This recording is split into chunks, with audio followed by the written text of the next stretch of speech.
നാട്ടുകാർക്ക് കേട്ടാലറക്കുന്ന രീതിയിലുള്ള ഭാഷയിൽ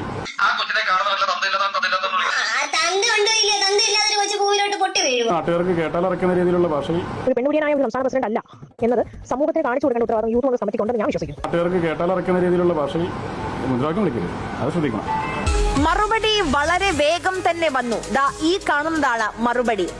യൂത്ത് കോൺഗ്രസ് പാവപ്പെട്ട ജനങ്ങളെ പറ്റിച്ച് ശേഖരിച്ച വയനാട് ദുരിതാശ്വാസ ഫണ്ട് മുക്കിയതുപോലെ കേരളത്തിലെ ഖജനാവ് മുക്കരുത്.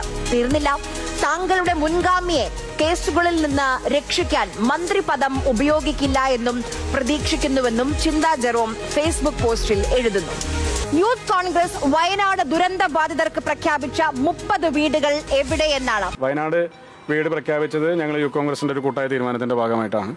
അതിന്റെ പ്രവർത്തനങ്ങളും ഞങ്ങൾ കൂട്ടായ തീരുമാനത്തിന്റെ ഭാഗമായി തന്നെ നടപ്പാക്കേണ്ടതാണ്. അത് ഞങ്ങൾ പ്രഖ്യാപിച്ച ഞങ്ങളുടെ ഒരു കമ്മിറ്റ്മെന്റ് ആണ്. അത് ഞങ്ങൾ പൂർത്തീകരിക്കും.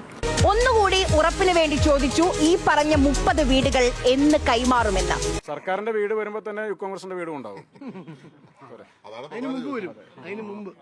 അതിനു മുമ്പ്